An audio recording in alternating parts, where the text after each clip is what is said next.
Hello, ladies and gentlemen, and welcome back for a Tuesday edition of the Steel City Sports Report, where we talk everything Steelers, Penguins, and Pirates. I am your host, Brady Vini, back again here, still riding high from this previous Sunday. The Pittsburgh Steelers getting a win over the Cincinnati Bengals, the Pittsburgh Penguins getting a win over the Nashville Predators. We will talk about the Pittsburgh Steelers to begin the show here in a matter of moments. We'll talk about Aaron Rodgers and his injury update, Mike Tomlin, his Tuesday press conference, some more conversation about the Jamar Chase, Jalen Ramsey spitting altercation, all of that.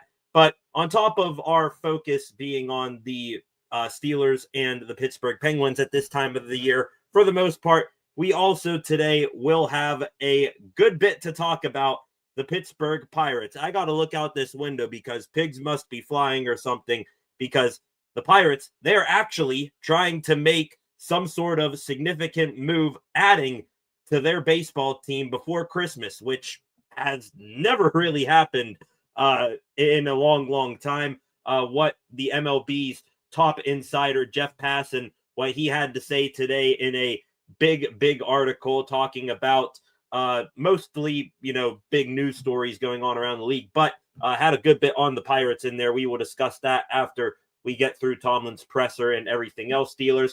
After that, we'll get into a little bit of extra Pittsburgh sports news here for the day, and then we will head into the rest of the week. Before we get into the rest of the program here, I want to start off by saying, if you are new here, welcome to the Steel City Sports Report. Please hit that subscribe button, turn on notification button, so you don't have to go searching. You will be notified the moment that we go live or upload a video here on the channel. Also, why don't you like this live stream, share this live stream so we can get more viewers in here. Leave a comment in the comment section. Any thoughts, questions, or opinions that you may have, get those in there. I can pop those up on screen at a moment's notice like this, and we can interact that way. I enjoy it very much when you do so. Also, go give the channel a follow at Steel City SR on Facebook, Instagram, and X, and tune in later tonight for a new edition of SCSR 60. Going to get right into some Pittsburgh Steelers talk here in a moment. First off, our first comment of the night. No shock that it is this person. Flacco, welcome back. As always, there, Flacco, glad to have you here tonight.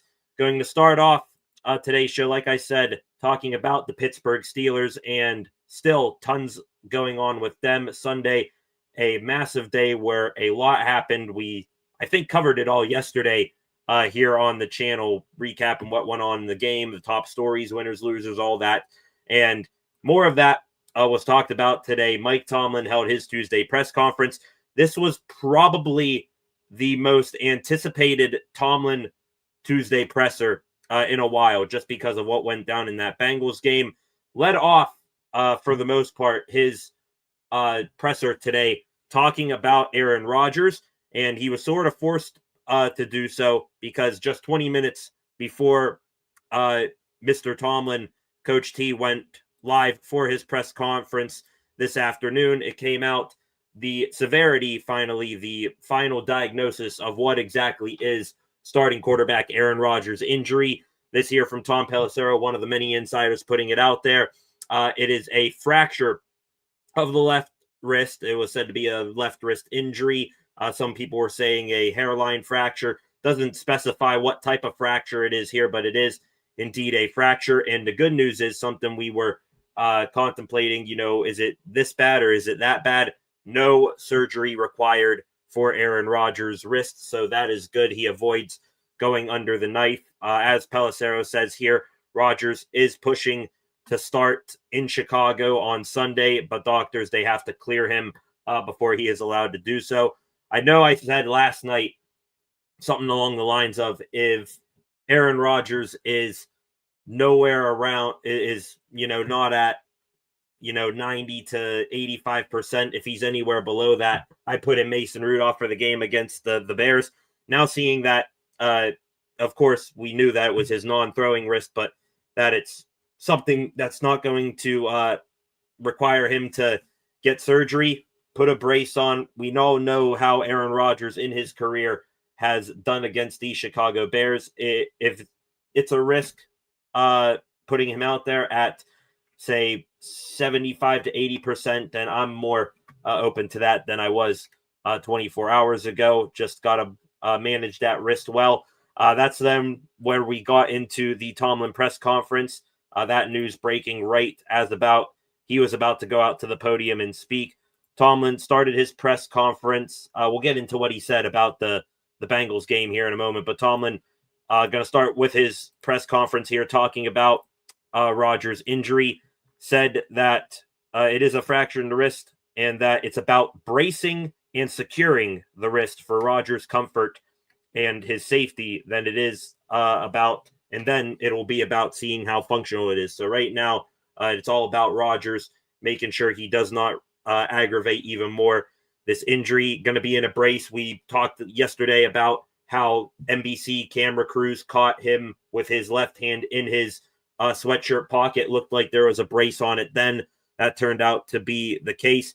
Tomlin, talking more in depth about this, said that they will be taking things day by day with Rodgers and that he will not be practicing at least tomorrow. So you can already write in Sharpie, Aaron Rodgers DMP for tomorrow's first practice of the week leading into the Chicago game. Did give some praise on Mason Rudolph. Said that the work will be centered around Rudolph this week in practice until Rodgers possibly returns. Tomlin said about Rudolph that he is very confident in him and really pleased with what he did to get the Steelers through the rest of that Bengals game, and that he will have confidence if Rodgers cannot go on Sunday in Rudolph. Also was asked, I think, about Will Howard, if he'll get any first-team reps this week, and Tomlin said, we'll see where the week goes. That's where I'm a little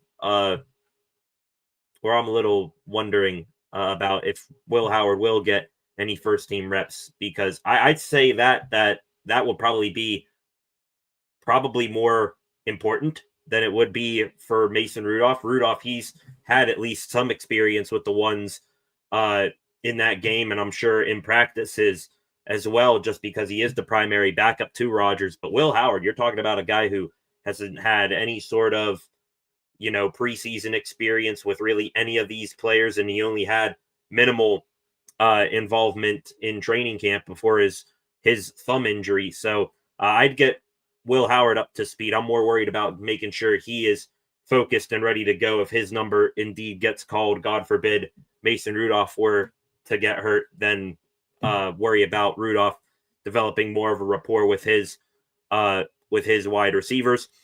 Some other injury updates from Tomlin today in his press conference.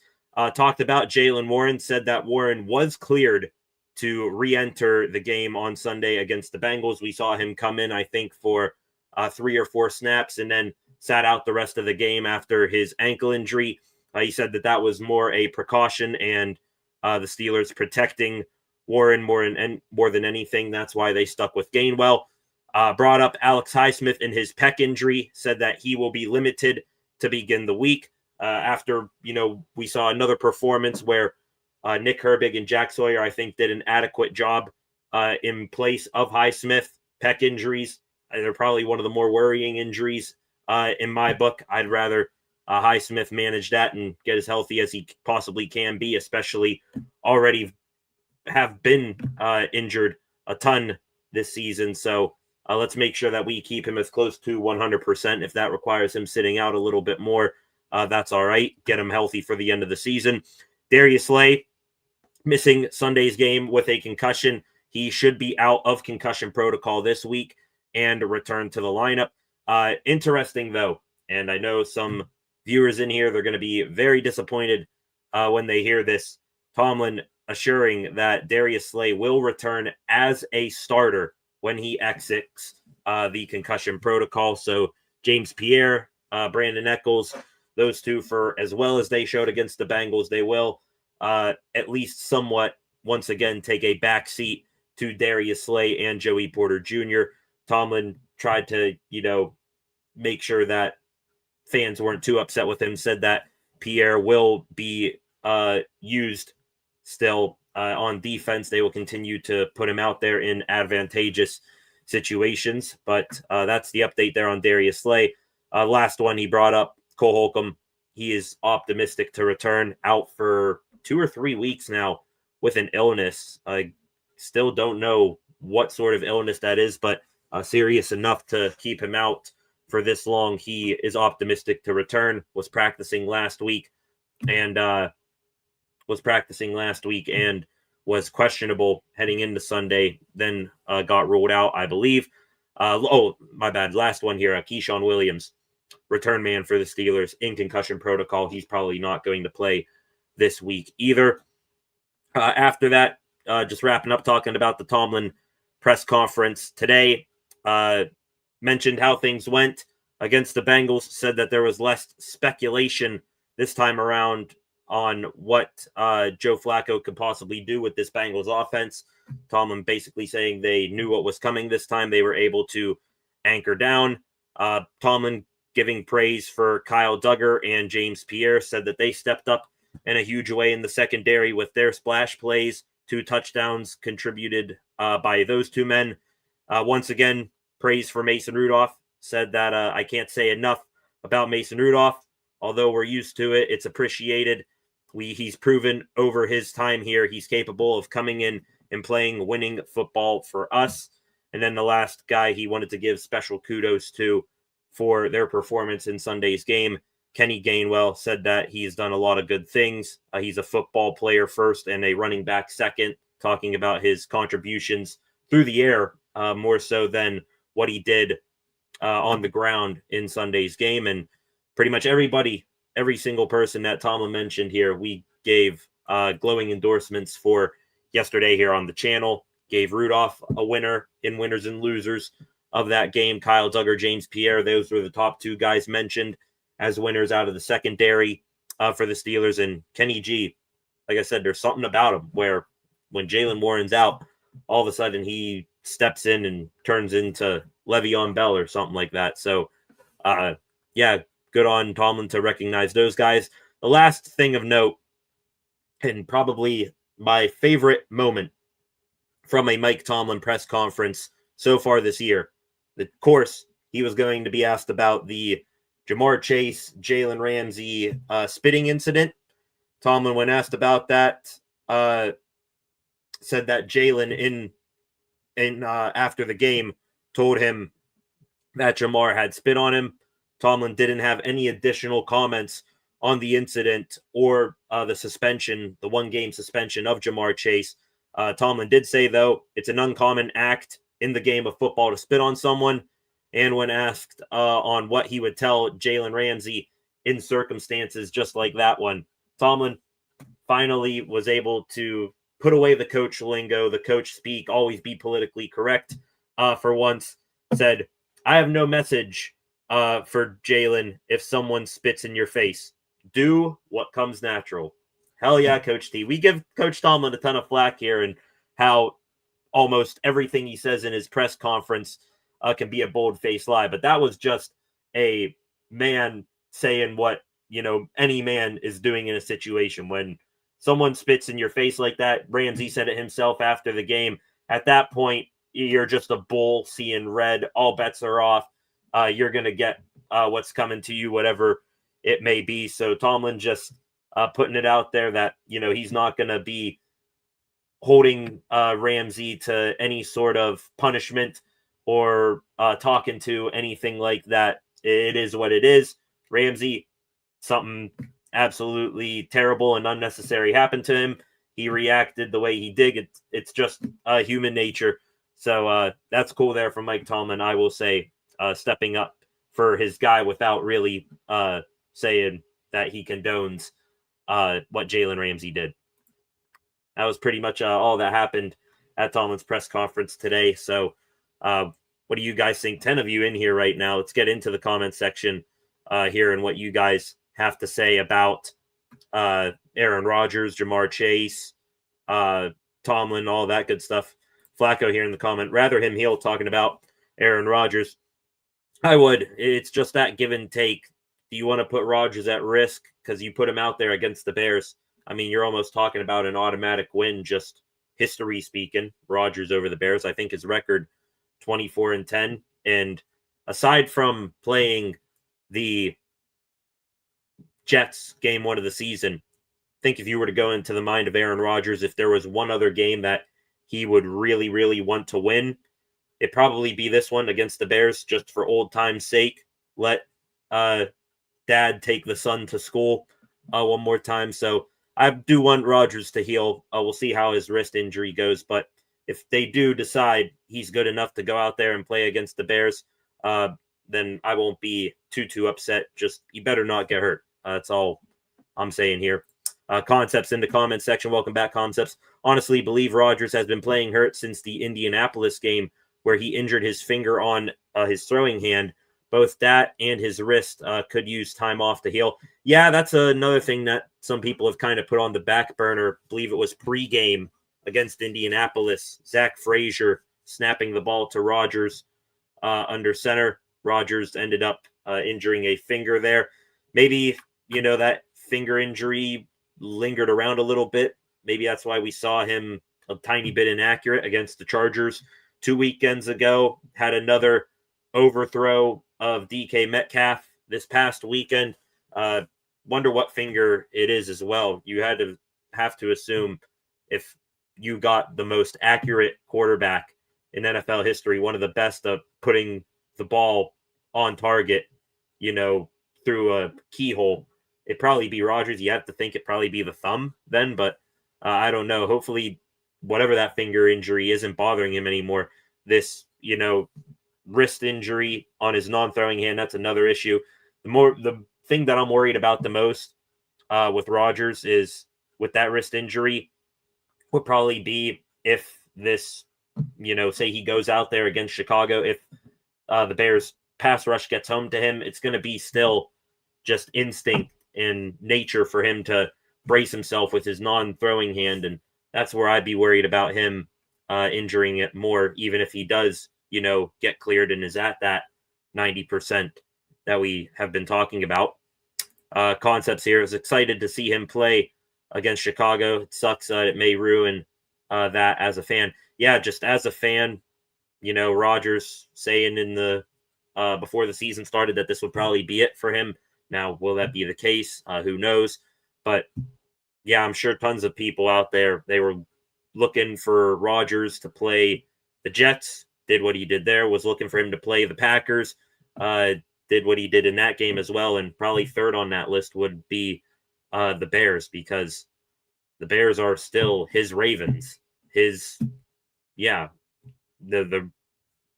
Bears, they are Rodgers on the Steelers. Those are his Ravens. He is the Eagles to their Dallas Cowboys. So yeah, he's definitely the most hated man in Chicago. I think Chicago fans, they want to have Rodgers play just as much as Steelers fans do, because they want to say, all right, this guy, he's owned us for most of his career, but if we can get that one last game on him, get the win on him, we'll at least have that to hang over him. So I think Bears fans, they want Rodgers to play just as much as Steelers fans, honestly. Some more comments here in the comments section. Pierre Island over missed play. Slay says Concept. Yeah, I mean, I think about what Tomlin said, that Slay would be put back as a starter.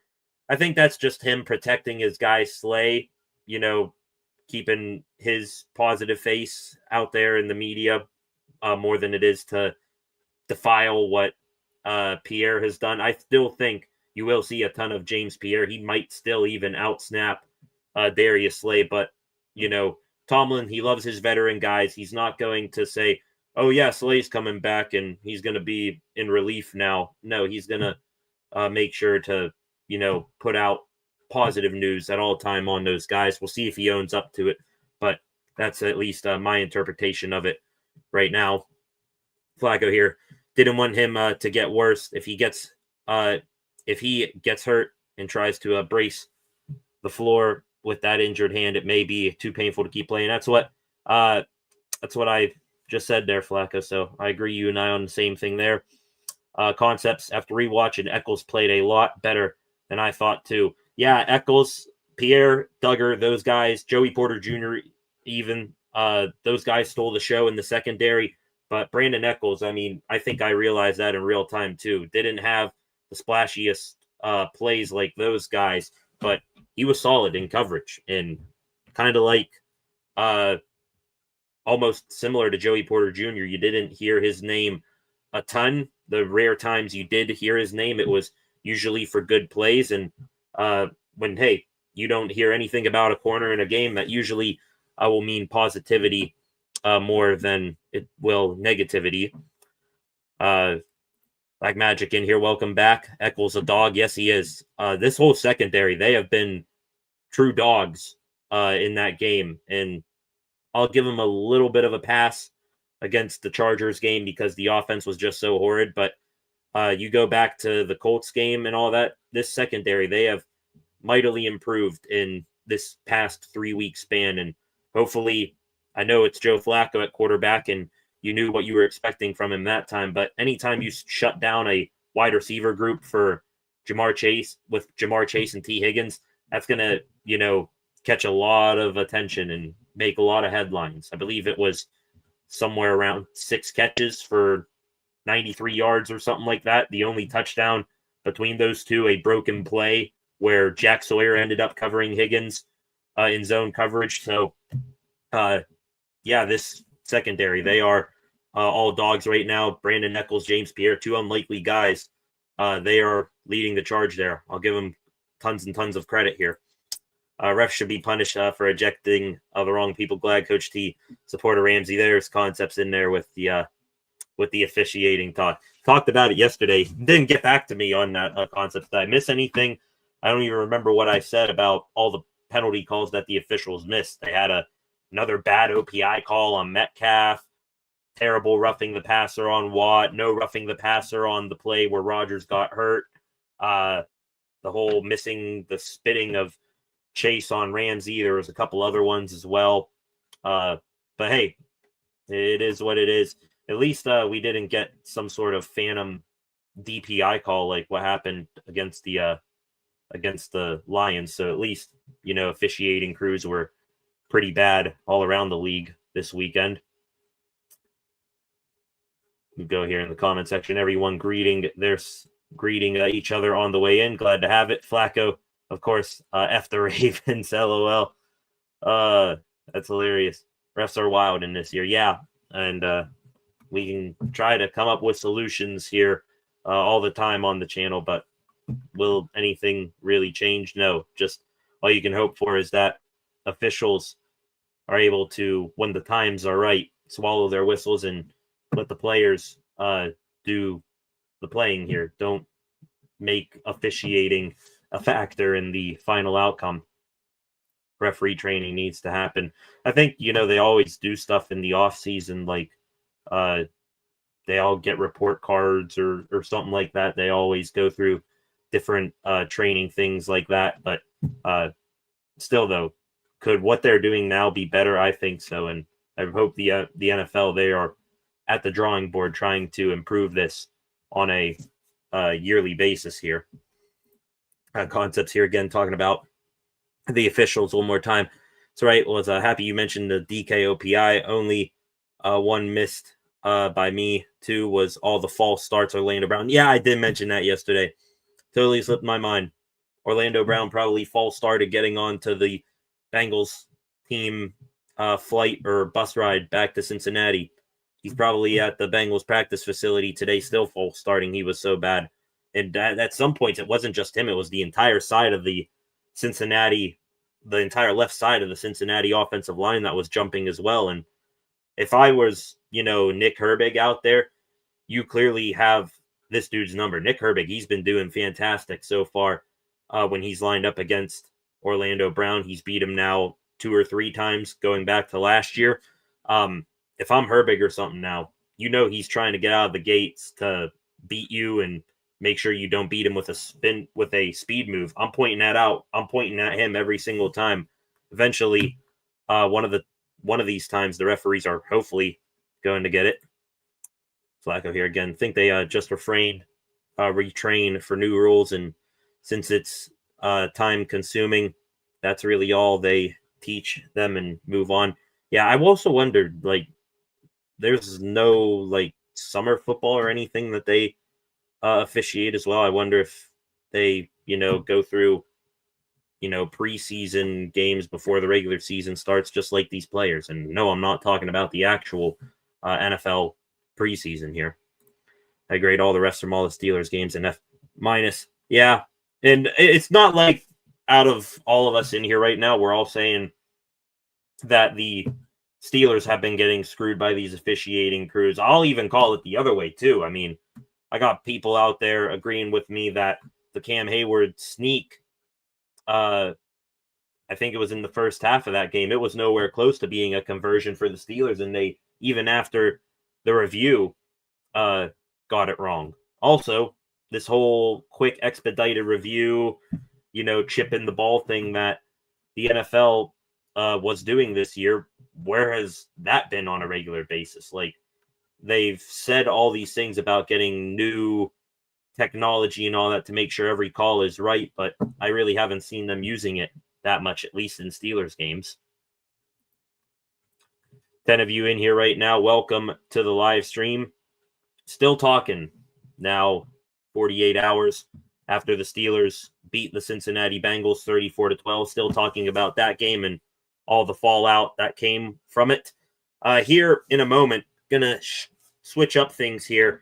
This time of year, talk about the Steelers. We're now half an hour almost into this live stream. We talk about the Steelers a bunch. We'll also talk about the Pittsburgh Penguins a bunch. But today, wearing the sweatshirt right here, and actually, dare I say, I might take a tiny bit of pride once again wearing Pittsburgh Pirates apparel, because we are going to get into the Buccos here in a minute. Top MLB insider Jeff Passan for ESPN coming out with a big article today on what he is hearing as the MLB's free agency is about to get going.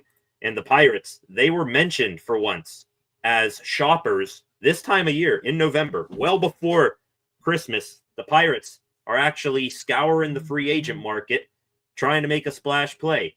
All of that and much more Passan put in this article. We're going to get into all of it here in a minute. Before we do that, going to real quick get back to the comment section here. Last couple of comments before we switch over to the Pirates officially. Game looked so rigged, bro. Wasn't even happy about the win. Yeah, I was happy about the win, but I think most of when these, crappy penalties and non-calls, those came in the first half. After the first two drives of the game on Sunday, where it was boom back-to-back touchdowns, the rest of that first half just became such a pain to watch because the referees, they were either not calling anything or getting the wrong calls, and there was, I think, 6 straight drives where each team punted, and penalties really hurt them there. So, do I want the referees to get the calls right? Yes, but also, did their job also take away from the game, keeping its momentum and pace? I think absolutely as well there. So, yeah, you're up with that there, Magic. Back to the comment section. Flacco, curious about the Pirates. Going to go look it up now.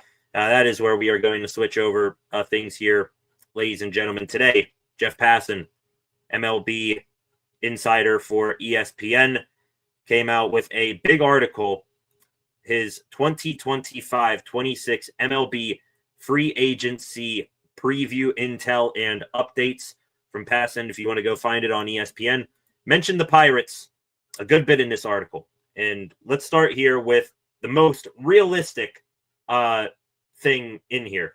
Passan bringing up that the Pirates are going to give a legitimate shot to 19-year-old shortstop Connor Griffin, top prospect in the Pirate system, top prospect in all of baseball. He has taken the minor league world by storm.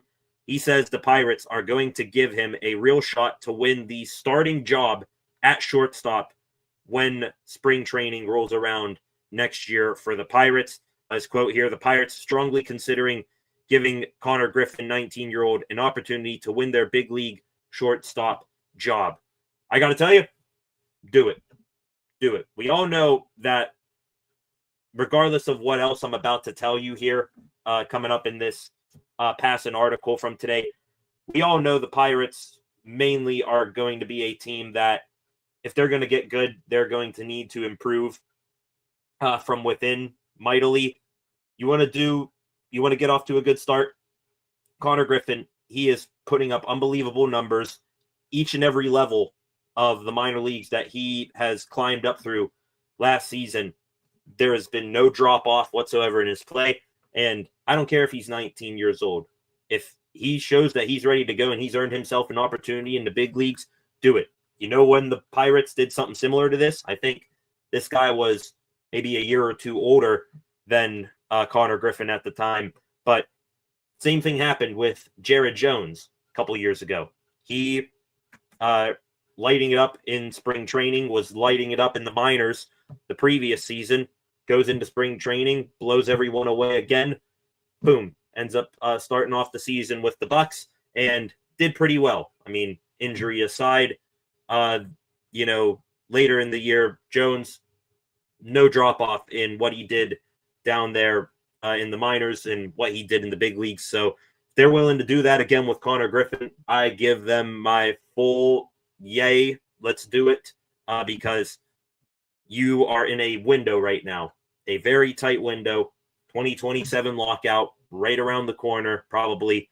Also, Paul Skeens' future with the team. As much as Pirates fans love and adore him, we also got to be realists here. Even if the MLB does get a salary cap on baseball, doesn't necessarily guarantee he's going to be a Pirate long term. Put all your eggs in a basket. Best players, best 26 men on the major league roster at all times. 19-year-old Connor Griffin, I think, can certainly do that. Some more from Passan, and this is another big headline, probably even bigger than what the Connor Griffin news is.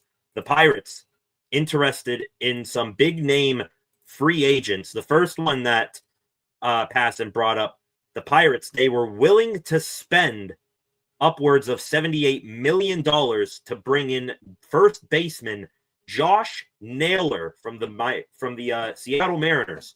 Naylor, I think I remember him as a guy who the Pirates had some sort of interest in last offseason. I believe he started the year with the Arizona Diamondbacks, gets shipped up with Eugenio Suarez to Seattle for their postseason run, was slated to be a free agent. The Pirates, they made him an offer. Passan said, I believe, that it was going to be the biggest free agent deal that the Pirates would hand out since they gave $39 million on a 3-year deal to Francisco Liriano over a decade ago. So the official part of it here from Passan, talking about teams going in on free agents despite the lockout coming.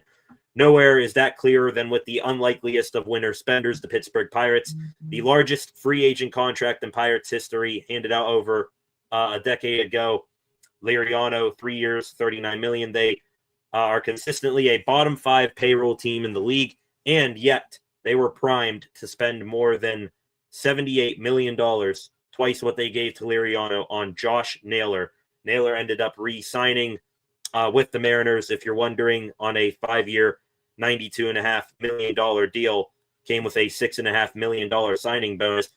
I'll give the Pirates some credit because that signing bonus there, $6.5 million that Naylor signed to stay in their Seattle, that's probably where the Pirates would top out at for a total deal. So gotta imagine it was very, very shocking, very surprising when you click on ESPN this morning and you see the Pirates were in on Josh Naylor. Even more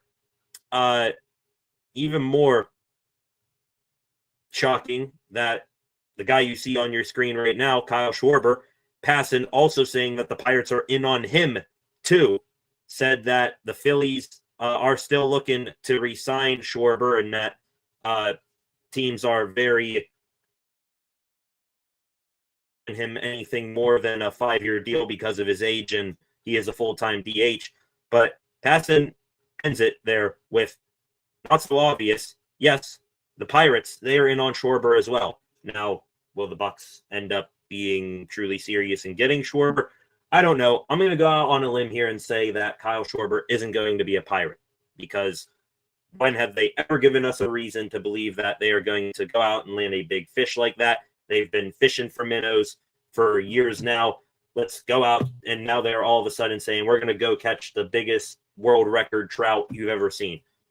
Don't expect it to happen. I'm not calling, Schwarber the belle of the ball here, but he would be, freaking Shohei Ohtani compared to whatever else the Pirates have brought in free agency recently. So Passan says that the Bucks, they're in on Schwarber. They were in on Josh Naylor. It's very hard, but I'll probably look like a fool. I'll put on the whole clown face paint and all that. I'll give Passan the benefit of the doubt here. He is a good insider, and if he says there's smoke, I'm going to guess that there's a fire as well. We'll see if the Pirates end up doing anything big in free agency, but I'm not holding my breath. Some other interesting things from Passan today in his article mentioned the Pirates could be dealing some pitchers. Said Mitch Keller in particular, the Pirates are very willing to offload, and Keller, he could be getting a bigger market than is expected. Lots of pitchers out there on the free agent market. They're going to be demanding some big money. Also, the trade market for some big-time pitchers is going to be very, very high. Teams might end up bouncing back sooner rather than later, rebounding to Keller, and the Pirates are going to be able to set their price pretty much there, a reasonable one, though. Also, outside of Passan, Ken Rosenthal, another excellent MLB insider for The Athletic, said that Johan Oviedo, he could be had for the right position player as well. So the two longest tenured, I believe, pitchers on this Pirates pitching staff and rotation, Oviedo and Keller, they were here for the dark times. Now, hopefully with Skeens, there are some brighter times around the corner.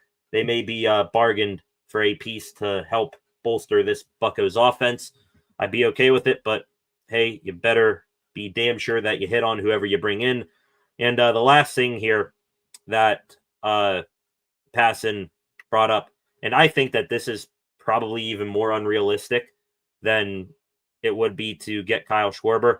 The Pirates, they are apparently in on two top players coming over from the Japan baseball leagues. Going to try to pronounce their names here. Munetaka Murakami, 25-year-old left-handed hitter, and Kazuma Okamoto, 29-year-old right-handed hitter. Both third basemen, also have the versatility to play first base. Passan throwing the Pirates into the group of the Mets, Red Sox, Diamondbacks, and Texas Rangers. So a little bit of variety there in that group. Of course, you got some big spenders in the Mets and the Red Sox. The Diamondbacks, Rangers, they're sort of middle of the road. And then the Pirates are the bottom feeder out of that group. But the fact that it isn't just, hey, Dodgers, Yankees, Mets, Cubs, those are the four teams. And then the Pirates, they're interested in these guys. That gives me a little bit of hope that one of these guys could wind up being Pirates. But I'm not going to hold my breath on them. I've advocated for a while now for the Pirates to go plunder some talent from Japan, but they haven't done it. Though two guys still below 30, got some power in them as well. Could play third base, also first base. Ben Cherington, he loves his utility guys. And the Pirates, they have Spencer Horwitz at first base, which is why I was a little bit even more shocked that they were after Josh Naylor. But also third base, Key Brian Hayes is gone. I mean, you got Jared Triolo, but I'm going to treat him as a Band-Aid still. There at third base if you need it. Third base, wide open. Go bring someone in of value. I'd be okay if one of these guys were ideal targets for the Pirates. There were also a couple of other headlines today, for this free agency period, sticking in division. Shoto Imanaga, Brandon Woodruff, ace pitcher for the Cubs, top of the rotation starter for the Brewers. They are going to stay with their teams, so they will continue to probably haunt the Pirates.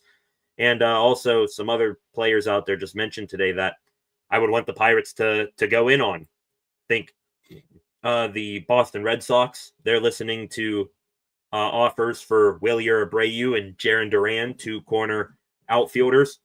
Pirates could use one of those. Brian Reynolds ain't getting any younger. Tommy Pham, as good as he did for the Pirates last year, he's a free agent. I doubt he comes back.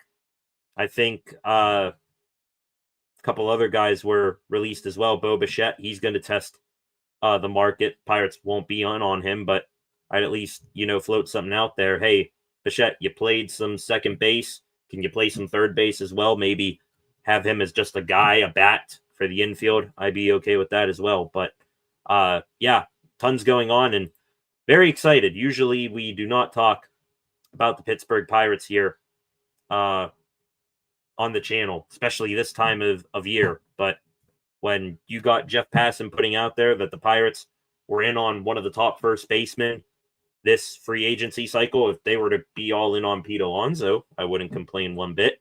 And then also that they're in on a real home run hitter, a legitimate, long ball threat that has been pretty much invisible in this lineup. I'd be cool with that too. So tons going on around the Pirates right now. We'll continue to monitor it. Will any of that come to fruition? Probably not, but at least for a day, Jeff Passan gave us something to talk about.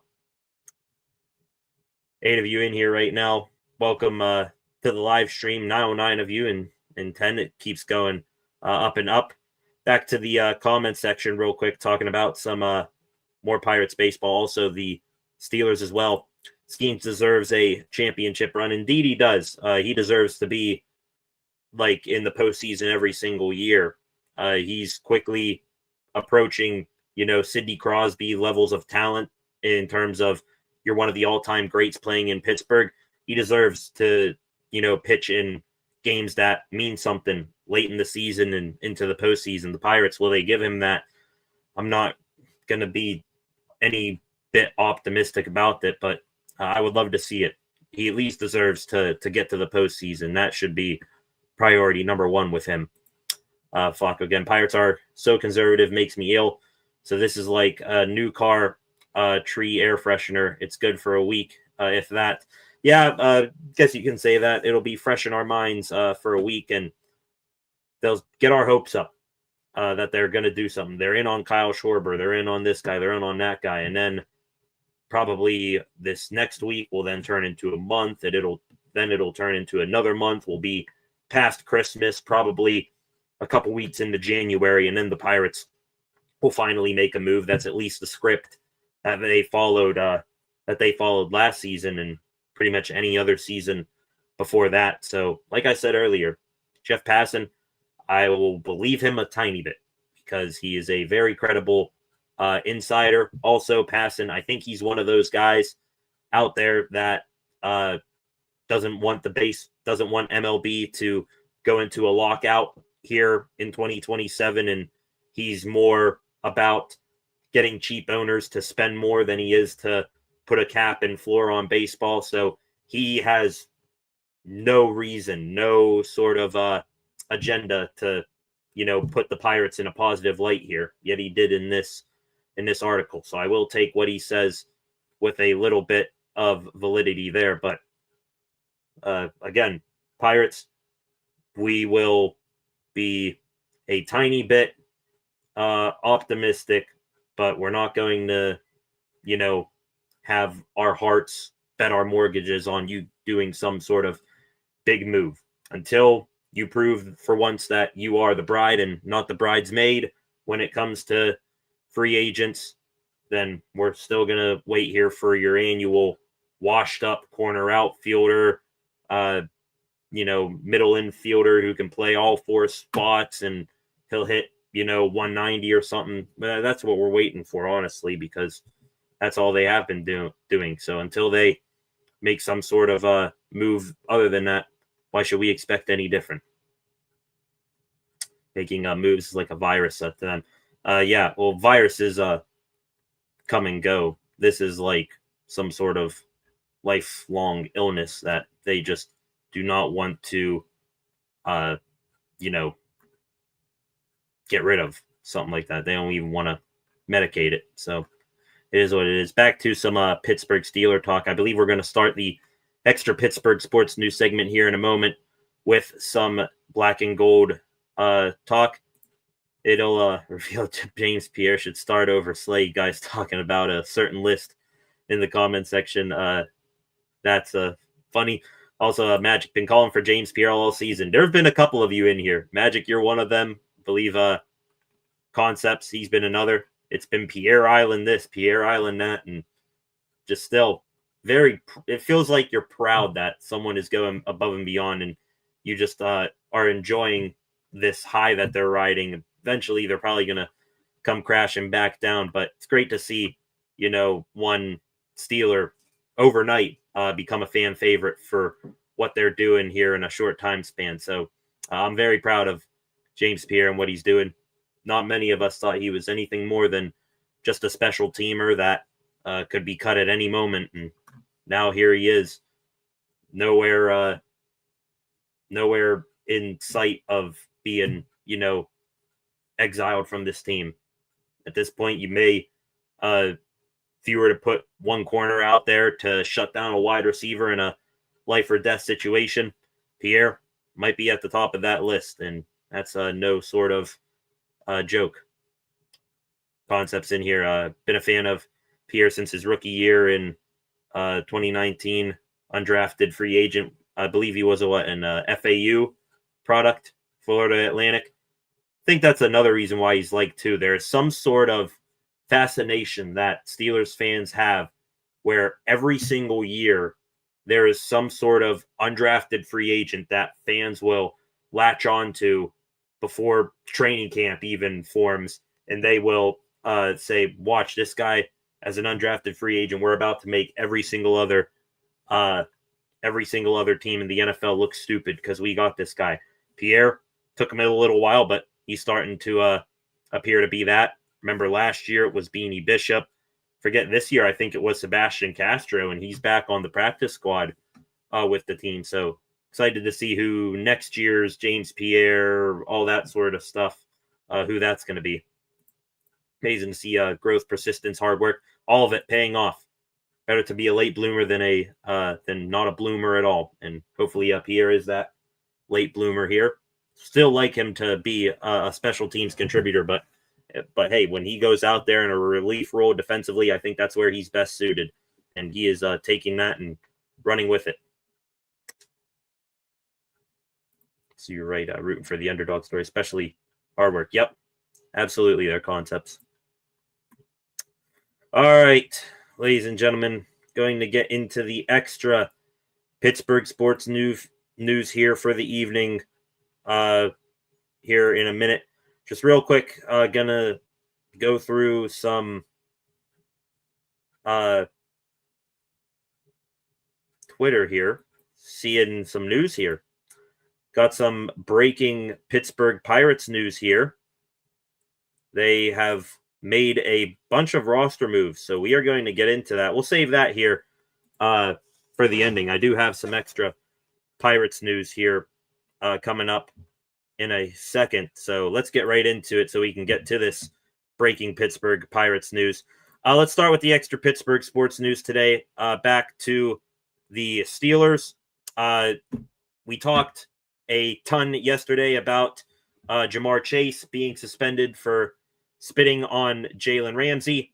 Chase, I think we mentioned it yesterday, he is appealing that suspension, and now, according to Rap Sheet, Ian Rappaport, Chase, in his appeal, this is the excuse that he has for why he shouldn't get a one-game suspension. He is arguing that if he wanted to spit on Ramsey, he would have spit in his face instead of on the ground or on his jersey. Dude, so could he be any more dumb saying that? I'm still just dumbfounded when I read that today, and I'm even more speechless and dumbfounded reading it now. Your excuse is not that you did it, not that you meant to do it. Or, well, I guess he is saying he didn't mean to do it, but your excuse is, your plea as to why you shouldn't be getting fined $500,000 and getting suspended a game is that you missed. You're saying, yeah, I did it, but I really wanted to spit in his face, honestly. Dude, like, what the hell are you doing? Why? What kind of defense is that? Honestly, never before have I think in the NFL has a suspension been upgraded after an appeal. I think that's grounds to have a suspension upgraded. We already talked yesterday. Yes, after spitting on him, automatic 1 gamer. Probably should have gotten another for lying about it immediately after the fact. Now, your excuse, your argument for in your appeal is that you didn't want to spit on his jersey. You would have rather spit in his face if you wanted to do it. That should upgrade it there. So no remorse that you spit on him. No, it was an accident. I was just talking and it accidentally came out. You could have given that half-ass excuse. Instead, it was, if I wanted to spit on him, I would have spit in his face. No sort of, it was an accident. No sort of, I'm sorry, or I was, it's just a heat of the moment thing. I was talking and it came out. None of that. Just said, yeah, I'm guilty. Wish I would have done more.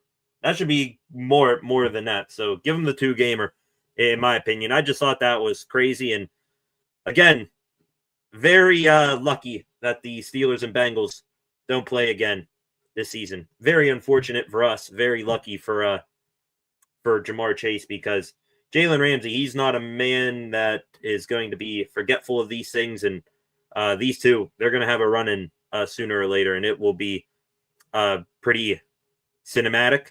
Also, a couple other things here on the Steelers. As expected, Good Morning Football, they have their Angry Runs segment every single week. Darnell Washington was featured in that segment on the Angry Run of the Week. 3 finalists for it. Darnell Washington stiff-arming Barrett Carter was number 1. Darnell Washington running over Geno Smith, Smith bouncing off of him like a bug meeting a windshield was number 2. And him just absolutely sending DJ Turner into the shadow realm was number 3. There was no competition, of course. Darnell Washington, consensus, took all 3 consideration spots for Angry Run of the Week, and he is definitely, that's probably Angry Run of the Year, maybe even Angry Run of the Decade. So, hell yeah for DW80 on that one. Also, the Steelers, just an update on a couple of things they're doing. They released they signed wide receiver John Reese Plumlee to their practice squad. Also, is a former quarterback as well. So with the Aaron Rodgers injury, no surprise that they brought Plumlee back. The response move, they released safety Jack Henderson. Also, the Steelers hosting 2 quarterbacks for visits today with Rodgers' injury situation in doubt. And I'm going to be honest, never heard of these guys before. Tanner Mordecai and Jason Bean were brought in to work out for the Steelers at quarterback today. Those sound like 2, random AI-generated players that you see in the draft when you're 5 years into the season on Madden franchise mode, because I've never heard of those guys in my life. And hopefully this Steelers injury situation with Aaron Rodgers, hopefully that injury bug doesn't get past to any of the other Steelers quarterbacks on the team, because all of a sudden Mordecai and Rigby, they're running out of the tunnel in a Week 17 game against the Lions or whatever. Just can't have that happen. Real quick, running through the Pittsburgh Penguins, they did indeed yesterday return to Pittsburgh from their Global Series 2 games against the Nashville Predators. And today, a good bit of roster moves were made by the Penguins. Sam Poulin recalled from the AHL. I like that. Poulin brings a little bit of grit and sandpaper to the lineup. Former first-round pick. Hasn't really stuck in the NHL in his career, but, if he gets a chance, I hope he takes it and runs with it. Ville Koivunen, who had a day-to-day lower body injury, that has now been upgraded to a week-to-week lower body injury. He is going to be placed on injured reserve. Philip Tomasino, Penguins brought him in last year in a trade with the Nashville Predators. Did damn well with the Pens last year, though this year he's been scratched 10 out of 19 games. He put on waivers today. He will need to clear waivers by 2 p.m. tomorrow before he can be assigned to the AHL. I hope he clears. I think, just other guys have earned their playing time over him. I hope he's able to bounce back here, like his game. The Pens also today holding a voluntary skate at the UPMC Lemieux Sports Complex in Cranberry. Couple of guys showed up there. I think there were 7 or 8 guys who did not show for that voluntary skate. 2 guys who are back on the ice, Jack St. Ivany and Tristan Jarry, those 2 returning from injury at practice today. St. Ivany wearing a non-contact white jersey. I believe he broke his foot back in the preseason. Tristan Jarry back out there after a lower body injury of his own, said that it's more been a day-to-day thing with him, and that they'll see how he feels moving forward. And the last thing here for the Penguins today is 19-year-old defenseman Harrison Brunick. Still no official word on if he is going to play his 10th game in the NHL and stay with the team for the rest of the year, officially become a rookie, or if he's going to be sent back down to his junior team. I believe it is the Kamloops Blazers. So nothing there yet, but interesting enough, Kelsey Cermax does some beat work for the Penguins. Brunick is now eligible to play in the AHL on a conditioning loan. Cannot stay there the entire year. Obviously, if he were allowed to go to the AHL full-time, he would have been there long ago. But Brunick, now, because he's been out for so long, they haven't played him in like 5 or 6 games. He's eligible to just go down there for a game or 2, get some skating and get some actual game action in, and then be back out there. Maybe by then the Penguins will have some idea of what they're doing with him. I hope they do it soon, just because you do not want to stint this kid's developing, whether it's here in the league or in the minors, in juniors. Just get him into some real, hockey games here. Can't have him sitting in the press box every single night.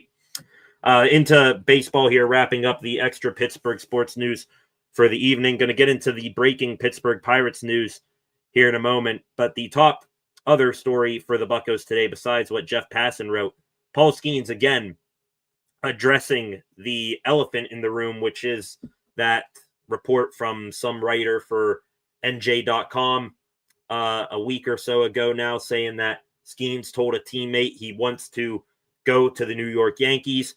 Skeens today joined the Dan Patrick show, addressed that article, saying that he was frustrated when he heard the report and that it is not true when rumored about wanting to be traded to the Yankees. So again, Skeens shutting down the notion that, he's going to be out of Pittsburgh sooner rather than later, and that Yankees fans, they can once again pipe down. He's not wearing pinstripes yet, and for as selfish, jerk assholes that New York Yankees fans are, I hope they never get him. Anyways, I'd rather have Skeens go to the Mets, or I hate saying this, but just because Yankees fans are getting so arrogant at this point, I'd rather see Skeens go back out west somewhere more than he would be to go to the Bronx. And then the final Pirates story here for today. This right here, the Pirates making a series of roster moves. They just made these within the last half hour to an hour. The Pirates adding 6 prospects to their 40-man roster to protect them from the Rule 5 draft coming up here in December, I believe. The Rule 5 draft, for those of you who do not know what that is in baseball, I believe after prospects in your farm system, after they have, been in your pipeline for a certain amount of years, there's a draft in the off season where teams, they can pick up, prospects and put them on their MLB roster. The Pirates have been active in the Rule 5 draft before. I believe they brought in at one point Jose Hernandez through the Rule 5 draft.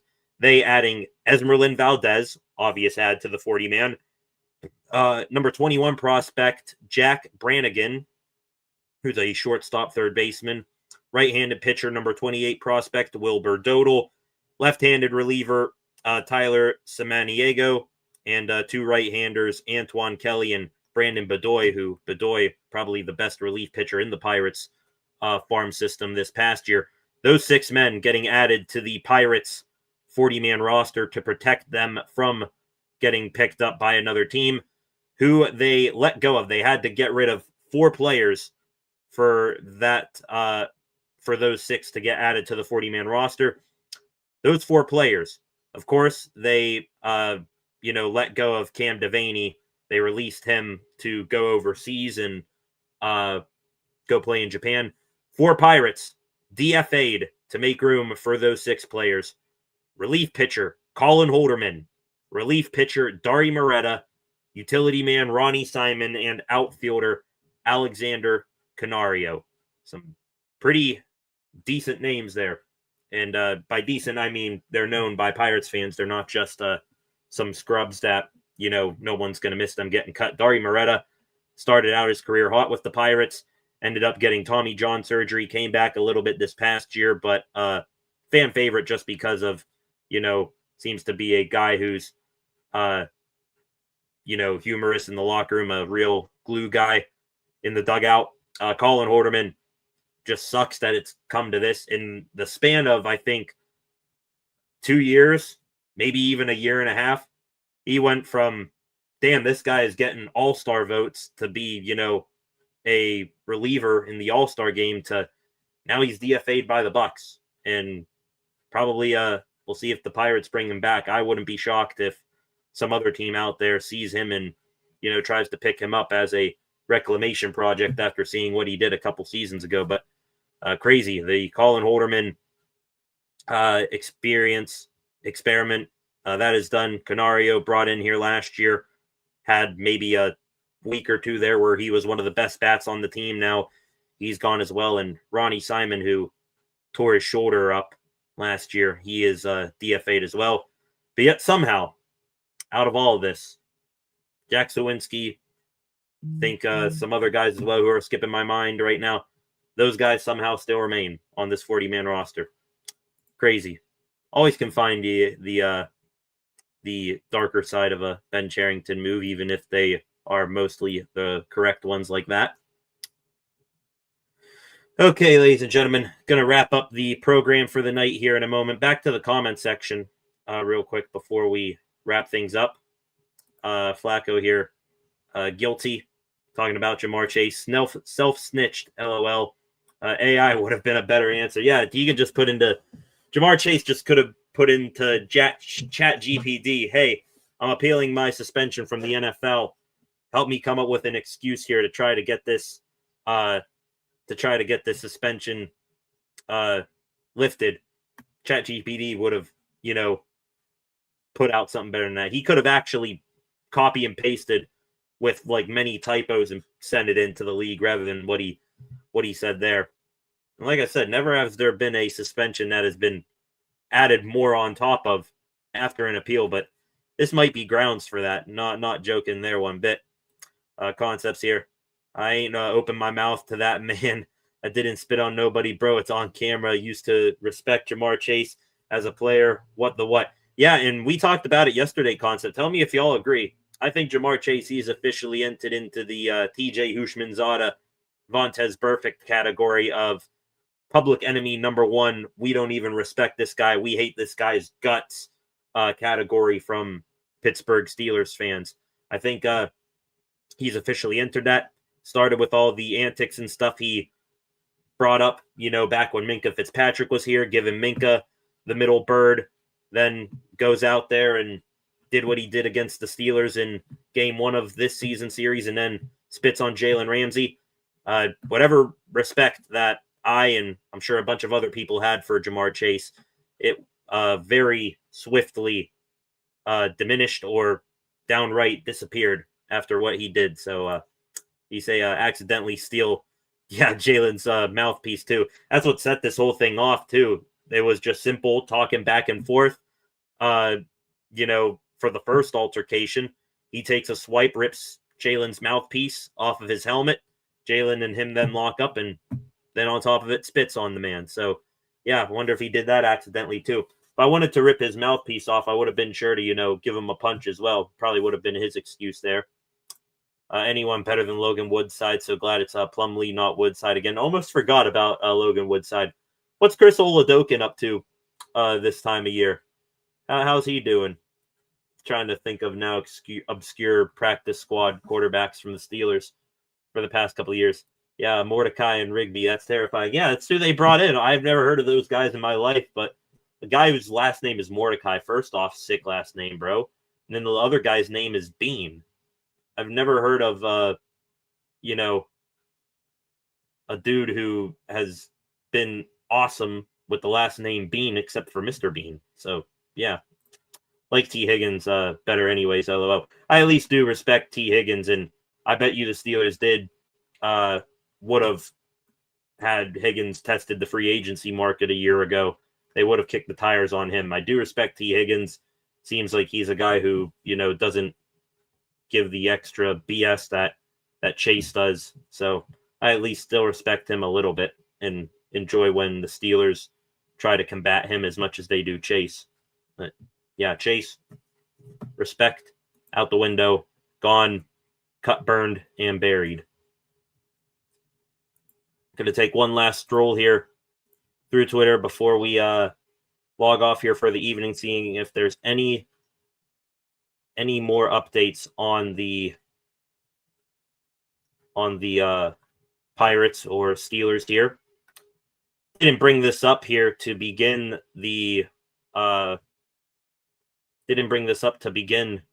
show or at any point really, but trying to avoid wide receiver talk now that the trade deadline has passed. But is anybody interested in a slightly used mint condition Odell Beckham Jr.? Today I saw his 6-game suspension lifted. So we'll see how that goes. Also, this just breaking here, another piece of Pirates news. The San Francisco Giants, they are hiring former Pirates bullpen coach Justin Message as their pitching coach. Recently with the Brewers, also was with the Bucks. So Message, former Bucks bullpen coach, going upwards. Wonder if they saw what he did as an understudy of Oscar Marine and how good the Pirates pitching staff has been recently. Wonder if his reputation coming from a good pitching developing organization got him that job. Congratulations to him. Looking here if there's any last pieces of stuff here for the night. Also, another thing I wanted to bring up with the whole Kyle Schwarber thing. Let's just say hypothetically the Pirates in some other universe out there do actually bring in Kyle Schwarber. He is your hardcore DH and he is not playing anywhere else. What does that then do with Andrew McCutchen? Does he retire at that point? Does he still go play somewhere else for a year and ring chase? I don't know. That's another question that I have. What will happen with Kutch then? Doesn't really affect Tommy Pham, though. This here from Jason Mackey. You want to talk about at least the Pirates, they're not like years past sticking and doing the same stuff. This here from Jason Mackey a little bit ago. The Pirates, by his math now, have turned over basically a fourth, 25% of their 40-man roster in 6 weeks. They've now DFA'd or released, I believe it was Brian Little or Jason Little, some relief pitcher, Giwan Bay, Leover Peguero, Colin Holderman, Dari Moretta, Ronnie Simon, Alexander Canario, Cam Devaney, and another reliever, Daryl Hicks, his last name. They've added to the 40-man roster just to fill it out. Endy Rodriguez, Jared Jones, and Manuel Valdez, Esmerlin Valdez, at Brian Bedoy and the other guys that I mentioned earlier. So are they going to go out there and go big game hunting free agency? I hope so. I'm not going to hold my breath, but at least, they're, I think, opening up some roster spots for them to try new stuff. At least that's a positive sign. They're not just going to run it back and say, oh, here in year 5 now, the Jack Sawinski thing's finally going to work or something like that. G1 Bay, he's going to be a hell of a player this year. You watch. At least they're, switching that up too. All right, ladies and gentlemen, I think that is going to wrap things up here. Last couple comments here for the night before we wrap things up here. Concepts like T. Higgins too, but his mom is going nuts against the Steelers. Yeah, that's right. His mom is pretty active. I always love seeing the other Steelers accounts on here go at his mom and all that. Believe wasn't T. Higgins' mom or something putting out there defending Chase, and then someone put out there like the exact law in charge of spitting on a man or something like that. So yeah, claiming Chase is the victim. So yeah, that's a downside if T. Higgins were to come here. It's always distracting when your family is taking the spotlight off of you. Like OBJ, LOL, I mean, could be washed, but you can catch. I mean,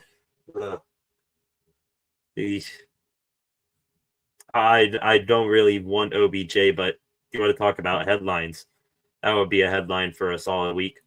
And of course, Flacco comes in. You'd rather have Jettas. Everyone would rather have Jay Jettas.